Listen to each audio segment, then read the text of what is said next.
The decision has been both a surprise and not a surprise at the same time. So yeah, Forno, it's impossible for to take my family back to the UK for many years. The British royal familia stood strong on its traditions and family history, but those foundations are no shaking. In a shocking twist, King Charles has made an announcement that has left both the palace and the public stunned. Reports confirm that Princes Harry and Andrew have been officially removed from the line to become king. A decision that marks a historic break within the royal family. Behind the royal image, there's a lot of tension. So, was this about duty, public image, or something way more personal? Let's find out. A throne-9 trouble dot step into the dark, echoing hallways of Buckingham Palace, where history hangs like perfume and silence carry secrets.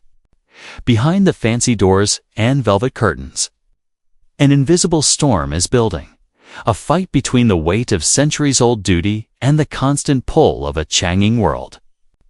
The royal family, once rock solid, now shakes under the pressure of scandal, judgment, and survival. What if the crown itself, thatching symbol of unity and tradition, starts to crack? What happens when royal blood is no longer renewed to earn respect or forgiveness? On October 17, 2025, the world stopped as Prince Andrew, once one of the Queen's most trusted sons, made a shocking announcement. In what some called an act of humility and others a desperate attempt at redemption, he willingly gave up his titles. Duke of York, no more. Cameras flashed, reporters rushed in, and yet in all the chaos, his eyes told a quieter story. One of regret, tiredness, and maybe giving up. But those closest to the Pellies whispered something darker. This was not the end. It was only the beginning.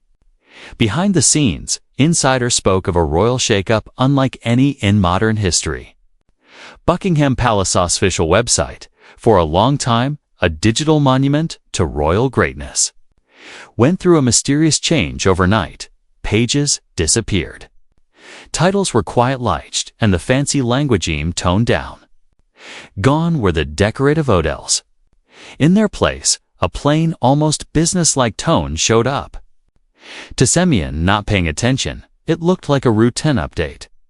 But to royal watchers, it was a message, a silent statement that nothing was untouchable, not even the symbols of power. And then, of course, there was Prince Harry, the self-exiled son, the rebel. The one watcher did duty for freedom under the California sun. Once loved for his charm and caring nature, Harry had become the monarchy's most unpredictable wild card. His tell-all book and open criticism had already drawn battle lines within the family. Yet, as the palace changed from within, a scary question began to echo through the press and public alike. Would King Charles move his own son from the line to the throne? Some said no. A father could never. Others said yes. A monarch must. In truth, Charles stood at a crossroads no king could envy. His reign stilling was haunted by ghosts of the past. His mother's towering legacy, Hyssuk's wife's shadow, and the never-ending judgment of the modern age. Yet beneath fancy robes and polite smiles, those who know him speak of a man deeply torn, stuck between love and legacy. Between keeping his family and keeping the institution itself, the cracks in the monarchy, once hidden behind polite smiles and rehearsed prints, are now impossible to ignore. Each royal mistake becomes world news.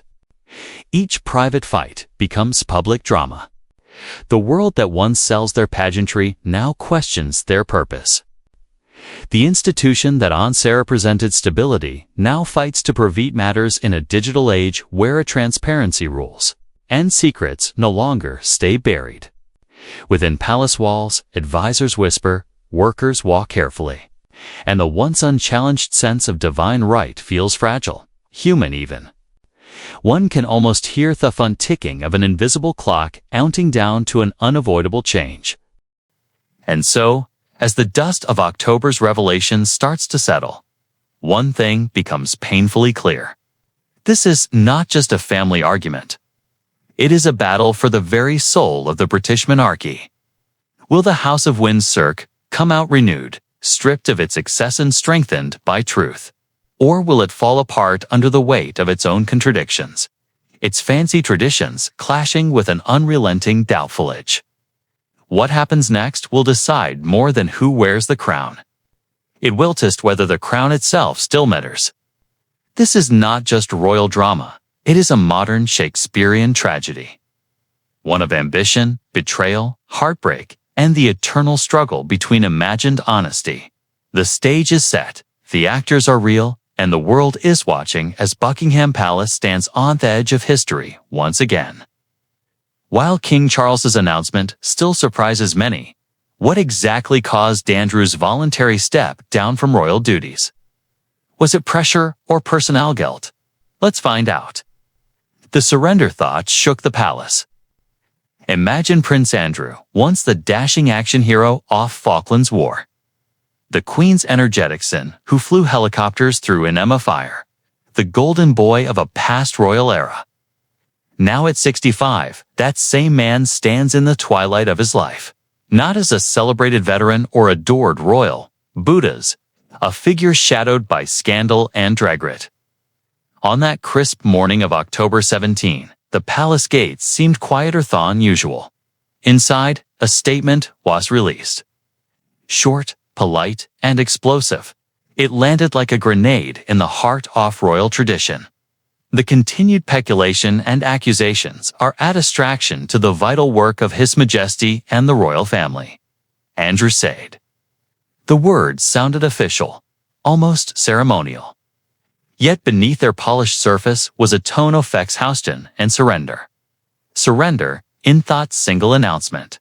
Prince Andrew let go of titles he had carried for almost 40 years. Gone was the Duke of York, a title steeped in history, unsworn by warriors and kings. It had been given to him on his wedding day in 1986, a moment of joy now blurred by controversy. Along with it disappeared his third honors, Earl of Inverness, Barancalea Leog, and even his place as a Knight Grand Cross of the Royal Victorian Order, a distinction once owing loyalty to the crown. Most strikingly, his membership in the Order of the Garter. On that particular day, that we now understand is the date. That's centuries old. Brotherhood of Knights, established in 1348. Was no more the question echoing. Through corridors of power and whispers across, breakfastables was simple. Why now? After years of silence and semi-exile, what caused its sudden self-removal of royal dignity? The answer, though familiar, still burns. It winds back to the dark world of Jeffrey Epstein.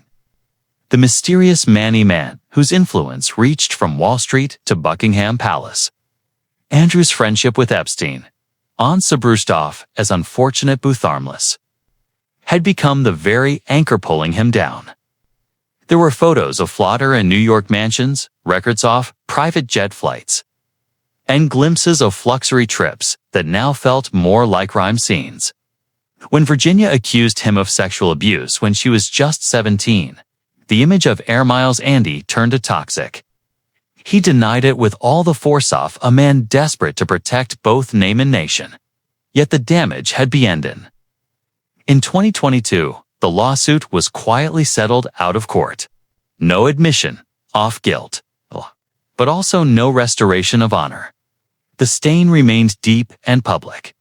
Then came the infamous BBC interview. Sitting stiffly under the studio lights, Andrew tried to explain the unexplainable.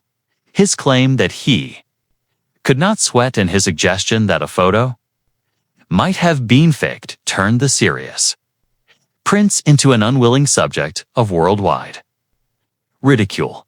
Within days, he became a meme. His composure torn apart, his believability hushed. The palace acted quickly. In 2019, he stepped back from public duties for the foreseeable future. But as months turned to years, his isolation only deepened. Behind the fancy Walsall Royal Lodge, his grand but lonely home in Windsor. The Prince Hoons stood at the Queen's side, fatted from sight.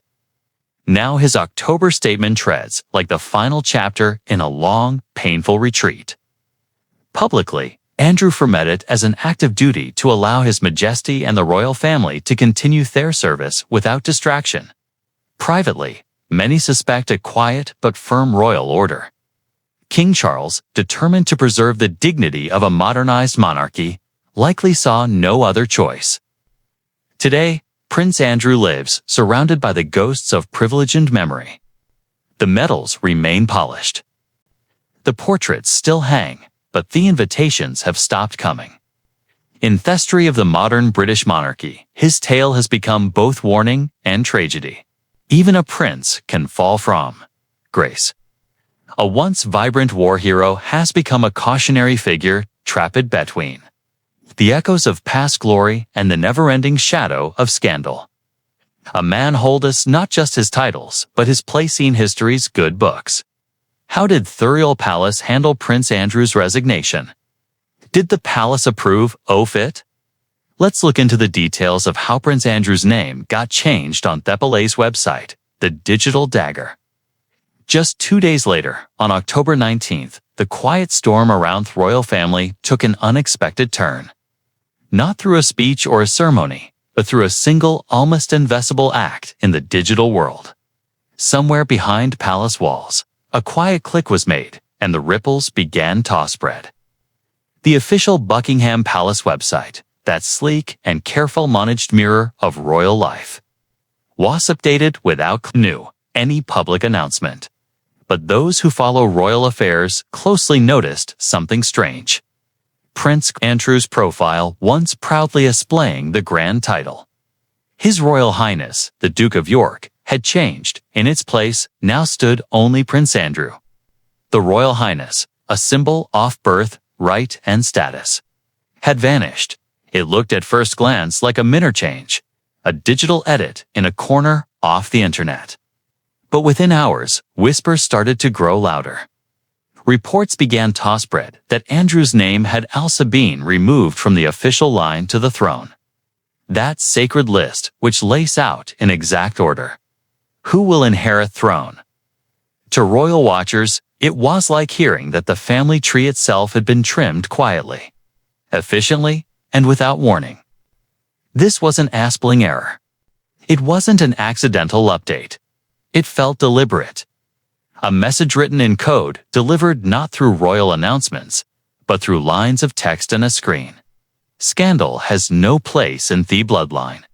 In royal history, changing the order of who becomes king has always been a serious and symbolic act, nothing short of a constitutional earthquake.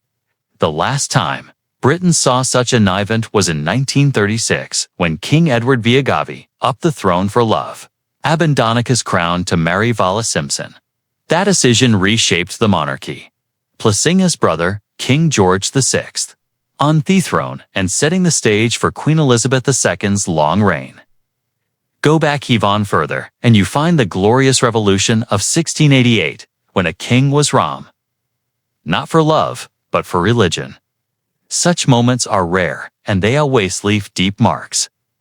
So when Andrew's name mattered to be digitally erased, it carried a heavy echo of those past crises. Of course, he hasn't been officially removed as a prince. Doing that would require parliamental travel, a constitutional process far beyond the reach of a web editor. You can, on occasions, get extremely lonely and isolated. But still the message was clear. King Charles III is drawing firm lines. Insiders whisper that this digital downgrade came after a series of private tech inversions with the king. They describe Charles as a man balancing two battles, his own health challenges and his mission to streamline the monarchy to reshape it into something leaner, cleaner, and less weighed down by controversy. Andrew, still shadowed by scandal and exile, simply didn't fit the new vision. Even Sarah Ferguson, Andrew's sixth wife and his most loyal defender, seemed to sense the shift. In what looked like an act of quiet supporter, perhaps giving up, she removed Duchess from her social media bio, erasing the last trace of her royal connection. For decades, she had been both outsider and insider, tolerated but never fully welcomed back. Now, even her digital identity mirrored the palace's quiet distancing. What happened at Day wasn't just a website update, it was a symbolic purge. An eraser that spoke louder than any official statement called. In an age where the monarchy's image is constantly managed and controlled, the decision to digitally downgrade Andrew felt like a turning point, a public act of private judgment. The message to the world was unmistakable. The firm is reinventing itself. Under Charles's leadership, the royal family is cutting its branches, reshaping its public image and getting rid of any trace-off scandal that might threaten its survival in the modern age. But as the pixels settled and the new reality took hold, a question lingered, quiet but taunting.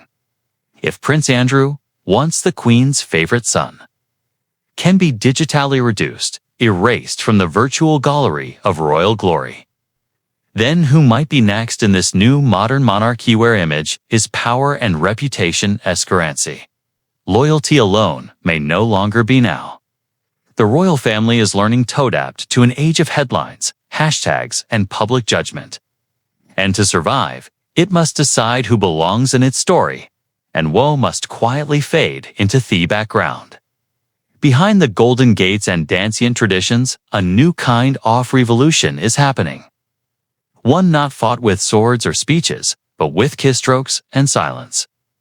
And as the story has shown, the smallest actions can sometimes rewrite the legacy of an empire. What about Prince Harry? Why was his royal status threatened? Was he also involved in a scandal? Let's dive into the tales of Harry's change from spare to outcast.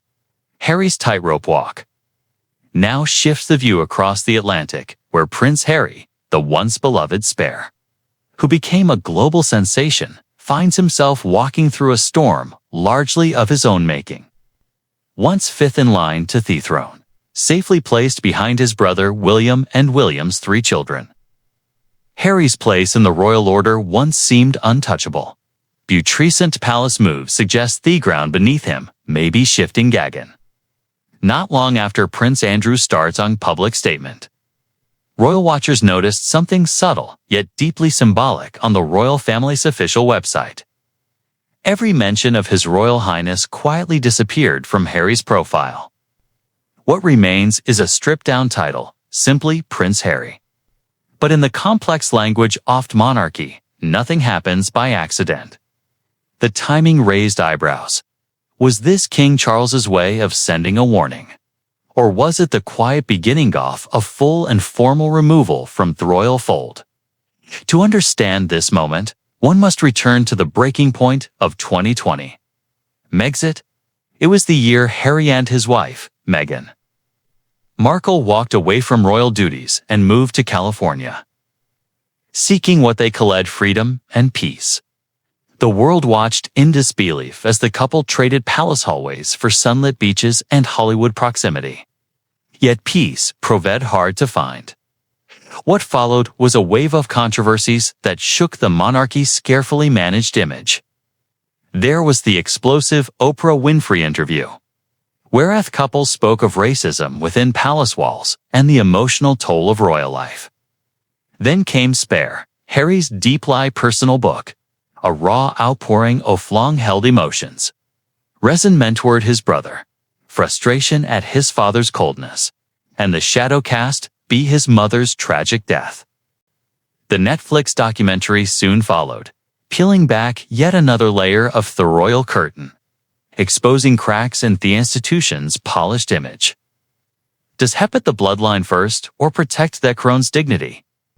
The public remains divided. To some, Harry is the traitor, a man who sold family secrets to thrilled while making money from his pain.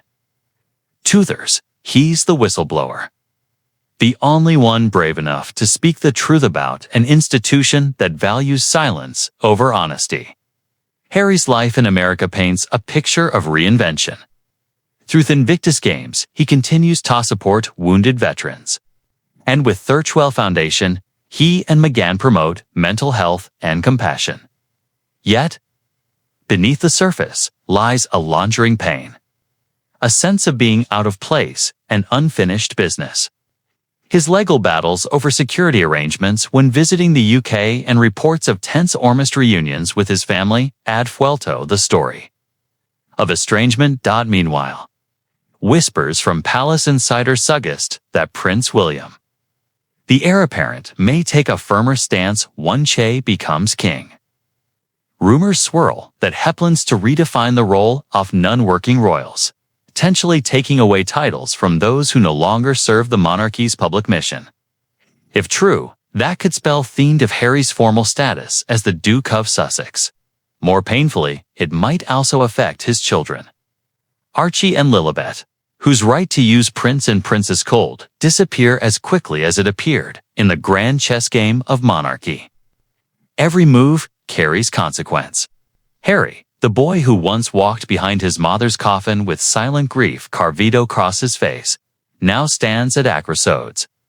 His next step could determine whether history remembers him as the lost prince who found freedom, or the royal rebel forever kicked out from the house he was born to serve. For now, the Atlantic Ocean separates more than geography. It divides two worlds, one built on centuries of duty and holding back, and the other, individuality and truth-telling. Somewhere between those shores stands Prince Harry, a man torn between past and present, loyalty and freedom. As the palace remains silent and jesting grows louder, one question hangs in the air. Will there ever be a bridge strong enough to cross this royal split? Or has it already been burned beyond repair? How did the public react to King Charles's announcement? What made the public angry? Does the loyalty of the public seem threatened? Who was for it and who was against it? Let's find out. Echoes of division. The royal family's latest crisis started fierce division across Britain and beyond. Once bound by quiet loyalty, the public now debated right and wrong, leadership, and the future of the crown. Many praise King Charles's decisive stance as brave reform, an act to preserve the monarchy, not punish family. A YouGov showed 62% support for his actions, reflecting a belief that the institution must change or fade. Yet Prince Andrew's scandal reopened old wounds, reigniting the hashtag Justice for Victims and public outrage. Across headlines and hashtags, the message was clear. The monarchy's survival depends on accountability, transparency, and the courage to change. Then came Harry, Fella's son, or the wounded rebel, depending on whom you asked. His critics painted him as a man who wanted sympathy without sacrifice, comfort without duty. They reminded everyone that his estimated $60 million fortune sat awkwardly beside his public lease for understanding. You can't play both victim and celebrity, sneered one obloid columnist. To critics, his speeches about healing and freedom rang hollow when delivered from Californians and Hollywood deals. Still, no Deverian saw it that way. Royal experts, as Ingrid Seward, applauded Charles' decisiveness. Credibility is currency in today's world, she said. Implied that the king's actions had restored a sense of seriousness to an institution too often mocked for excess. Her words echoed through newsrooms and talk shows. The Crown, she suggested, was finally behaving like a modern organization, one willing to prune its tree to keep it alive. Yet on the other side of the divide, critics were furious. They saw not reform, but revenge, not justice, but jealousy. A younger, more diverse generation of Britons, especially Harry and Meghan's online supporters, viewed the purge as an act of hypocrisy. This is petty revenge. Read a viral TikTok caption over a clip of Harry walking alone in London. Thousands of comments poured in defending him and accusing the royal establishment of racism and stiffness. Tatha Meghan was not a troublemaker, Buddha symbol. The outsider who had dared to challenge centuries of silence and hierarchy. Her supporters celebrated Harris, an empowered woman who refused to be crushed by protocol. She built her own brand while they tried to bury her, one American influencer declared. And indeed, Meghan's image seemed to grow amid the chaos. Her lifestyle projects, charity work, and podcast appearance painted her as a modern royal in exile, free and self-made. Meanwhile, historians watched with concern. They warned that what appeared as a family argument might be the spark of something larger. A growing disillusionment with monarchy itself. Breaking up the royal family is like cracking the crown, said a Cambridge professor. Once a people see blood, they start to want the throne. Republican movements across Britain seized the moment. Groups like Republic organized rallies waving signs that read, "Not my king and end threat." It happened a few weeks ago, early this month here at our cottage.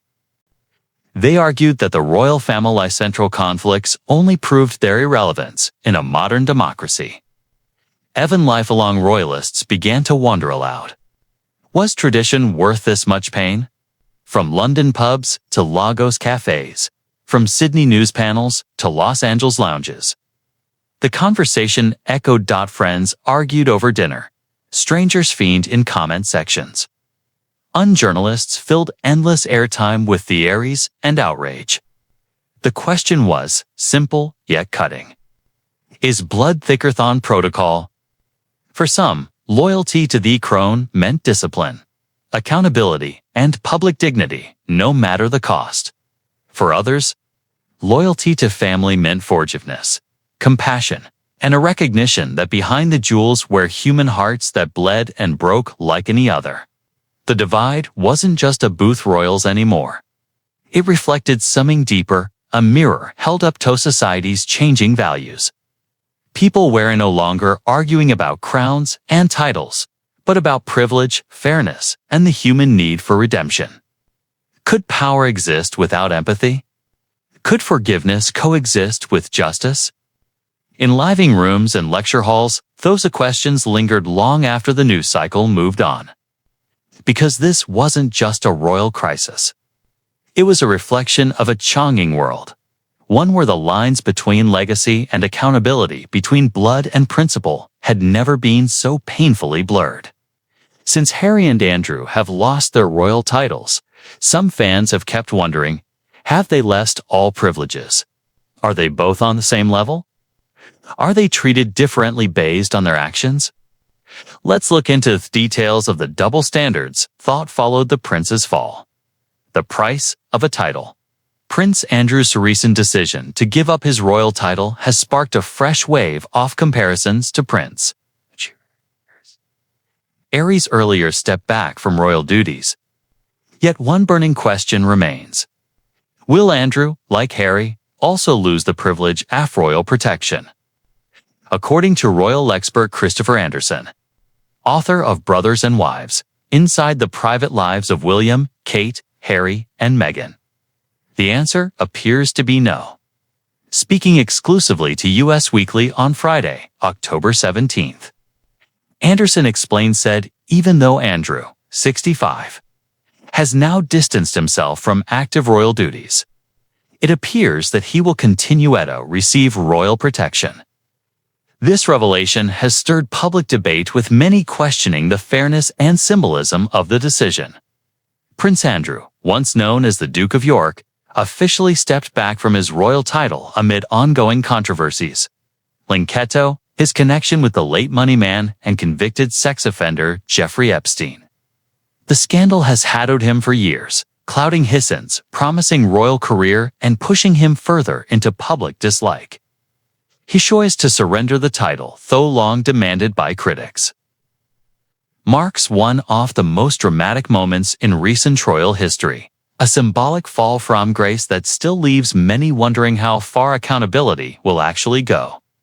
Unlike Prince Harry, however, Andrew remains physically and in some ways institutionally close to the royal family. He continues to live on the Windsor Great Park estate, a peaceful and secure area surrounded by the comforting familiarity of royal grounds. As Anderson notes, This proximity goes with territory.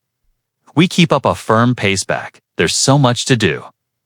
There are so many opportunities, meaning that Andrew's continued detection may be less about personnel privilege and more about location, protocol, and the delicate balance of keeping royal image and safety.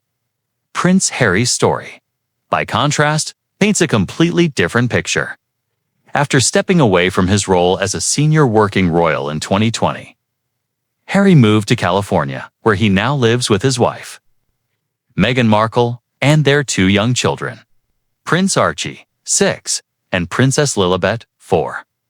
Unlike his uncle Andrew, Harry no longer enjoys state-funded protection when he visits the United Kingdom, a decision that has become one of the most heated aspects of his royal exit. The Duke and Duchess of Sussex have spoken openly about their concerns over safety and the struggles of living life outside the firm. Harry, who grew up under constant public scrutiny and intense media attention, has expressed deep frustration at the loss of official security for his family. The couple's move to the United States, while offering them freedom and privacy, also placed them in a position of having to personally pay for their own protection. A stark contrast to the institutional necessity that still surrounds Andrew in Windsor. The irony has not gone unnoticed by royal observers and the public alike. While Andrew's reputation has suffered immensely from scandal, his continued protection underlines the complicated structure of royal privilege, one that often blurs the line between duty, birthright, and consequence. Harry, on the other hand, chose to walk away from the monarchy for personal peace and independence, yet faces ongoing battles to secure the kind of safety that his disgraced uncle still receives by default. Behind the walls of Windsor, Andrew reportedly leads a quiet, withdrawn life, a prince in exile within his own homeland. Hugs and public displays of affection are not something that I do. His public appearances have grown rare, his engagements non-existent, and yet his royal status, though damaged, continues to give him a level of protection from the harsh realities outside palace gates. In contrast, across the Atlantic, Harry and Meghan have built a life defined by independence and advocacy, speaking out in mental health, humanitarian causes, and family values. Still, the shadow of their royal past follows them. And comparisons like this one between the exiled prince and the fallen duke continue to draw public fascination. Both men made choices that changed the monarchy's image forever. One by stepping back voluntarily, the other by being pushed aside by scandal. Yet their stories show that the cost of royal freedom and royal disgrace are not productively. In the House of Windsor, titles may fade and duties may end, but the politics of privilege remain as complex and controversial as ever. With the huge announcement from King Charles, what future awaits the monarchy? Will the crown be able to survive the challenges of the moment? Let's dig into the details of the future that awaits the monarchy, shadows of tomorrow. As the royal storm gathers speed, questions ripple through Britain, like whispers beneath the high ceilings of Westminster Abbey. Each new headline's another echo to the unfolding story. Will Prince Harry and Meghan Markle finally be stripped of their Sussex titles, becoming not much more than global celebrities, famous buddies connected from the crown that undefined them? Could their royal chapter close completely, leaving them as mere figures of public fascination rather than constitutional significance? And then there's Prince Andrew, the once celebrated spare turned scandal shadow. Will his twilight years be spent in quiet isolation at Royal Lodge, fading into history's background? Or could Hefu's further eviction, symbolic or literal, from the remnants of royal privilege that still protect him? The monarchy for centuries wrapped in ceremony and silence. On that particular day that you now understand is the Datano, faces an unprecedented reckoning with transparency and consequence. Amid this, the younger generation, Archie, Lilibet, Beatrice, Eugenie find themselves in the crossfire of adult decisions and dancient expectations. They are insentient, bound by family tree to a family where privacy is impossible and every move becomes public property. Their future hang in a strange balance. Will they grow up within a modernized monarchy? Or will they inherit a broken legicide finned by tension and divided loyalties bend the grandeur and gold decorate fronts? Constitutional realities press heavily. To remove royal titles entirely is no small feat. It demands the prevail of Parliament. A legal process that could start a fresh national conversation about the monarchy's place in modern Britain and across the Commonwealth. In countries like Australia, where Republican sentiments bubbled just beneath the surface, such debates cold shape not only the House of Windsor, but the very concept of royalty itself, and at the center of it all stands King Charles III, at 76. Carrying the weight of decades spent waiting for this role, he now faces a reign defined by reform and reckoning. Rumors of bad health swirl in hushed tones. Yet it is not his booty, but his legacy that faces its truest test. Is Charles the reformer the monarchy needs? A gardener cutting away dead branches so new growth might bloom? Or is he a father torn between duty and love, forced to cut bonds with his own blood for the sake of the institution he was born to uphold? History offers a haunting chorus of reminders, precisely yes, and, I think, having those times together in the summer allows those relationships. We're a lot more fortunate. From Edward VIII's abdication for love tough chaos that once toppled monarchies across Europe. The lesson remains clear. The throne, however fancy, is never immune to fragility. The crown's power rests not just on family line, but on the delicate faith of its people. A faith easily shaken by scandal, secrecy, or emotion. In this moment, the House of Windsor stands at a crossroads between keeping things the same and moving forward. Can old wounds be healed? Or will pride and tradition deepen the split until reconciliation becomes impossible? The monarchy has weathered storms before, but seldom one so tangled in modern media. Global opinion and private pain laid bare for all to see. The world watches with held breath, some with fascination, others with fatigue as the royal family attempts toasted itself amid the glare of 21st century scrutiny. Every decision, every gesture, every silence carries through it of symbolism. The institution thought has survived wars, divorces, and death must now face the subtler but equally dangerous threat of public indifference. Yet through it all, one truth remains unshakable. Reality often beats imagination in the royal world. No writer could script such a mix of vulnerability and human weakness. The House of Windsor continues to live out its drama in real time. Its joys and crises unfolding before millions. It serve a vow, depending on how well it's led. Change without losing its mystery. And so the question hangs in the air like incense after a coronation. Will this be the monarchy's rebirth, or its slow unraveling? The stage is set, them layers are known. But the ending remains unwritten. One thing, however, is certain. When it comes to royalty, truth will always outshine fiction. So tell me, what side are you on? Do you think Andrew and Harry deserved such treatment? Could they be pardoned in the future? We would love to hear your thoughts in the comments below. 8.